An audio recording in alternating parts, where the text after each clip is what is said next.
Hello everyone, today we are studying about the political science lesson 2 class 10th. The name of this lesson is federalism.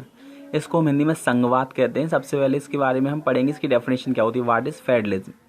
जो संघवाद होता है इसमें बताया गया संघवाद एक वह व्यवस्था है जिसमें दो प्रकार की सरकार होती है. पहली सरकार जो है केंद्रीय सरकार होती है जिसके पास अधिक शक्तियाँ होती हैं, तथा दूसरे प्रकार की सरकार प्रांतीय सरकारें होती हैं जिनके पास केंद्रीय सरकार की तुलना में कम शक्तियाँ होती हैं.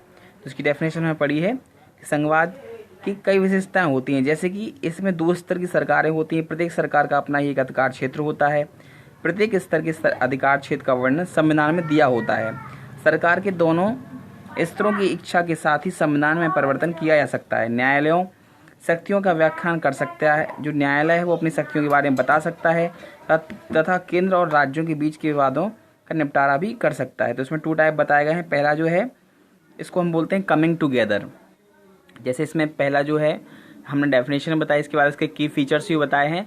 जो प्रत्येक प्रकार की सरकार है, चाहे वो केंद्र सरकार हो या राज्य सरकार हो या किसी कस्बे की हो या किसी गांव की हो, तो वो सबके पास अपना अपना अधिकार क्षेत्र होता है. वो अपने जो नियम हैं वो खुद बना सकती हैं, उनके हिसाब से पालन करवा सकती हैं. कोई किसी के नियम में हस्तक्षेप नहीं करता. तो इस तरह से अपने अपने की फीचर्स होते हैं. इसके बाद जो नेक्स्ट हेडिंग है इसकी 2 टाइप्स ऑफ फेडरलिज्म. पहला कमिंग टुगेदर, दूसरा है होल्डिंग टुगेदर. कमिंग टुगेदर का मतलब होता है जिसमें केंद्र तथा राज्य दोनों के पास समान शक्तियां होती हैं. संघवाद का दूसरा प्रकार जो है इसका नाम है होल्डिंग टुगेदर. इसमें क्या होता है, केंद्र के पास राज्य सरकारों से अधिक शक्तियां होती हैं और वो ज़्यादा पावरफुल होता है. इसके बाद नेक्स्ट है आपका what makes India federal country. किस वजह से जो भारत है हमारा एक फेडरल कंट्री बन सकता है. जैसे हमने इसके बारे में पढ़ा है, फेडरलिज्म में सबका साथ में आने के बाद जो अधिकार होता है, सबका साथ में मिलकर ही कोई नियम बन सकता है और साथ में मिलकर ही सरकार चल सकती है. तो इस तरह से हम पढ़ेंगे अब what makes India federal country. तो इसमें बताया गया है जो फेडरल कंट्री है इसमें दिया गया है the constitution clearly provided a threefold distribution of legislative powers between the union government and state government. Thus it contains 3 lists. इसमें 3 लिस्ट बताई गई हैं.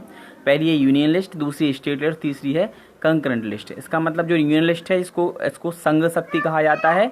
इसमें सारी पावर होती है और इसका जो कार्य क्षेत्र होता है वो अलग होता है. इसका जो कार्य क्षेत्र है पूरा देश के लिए होता है.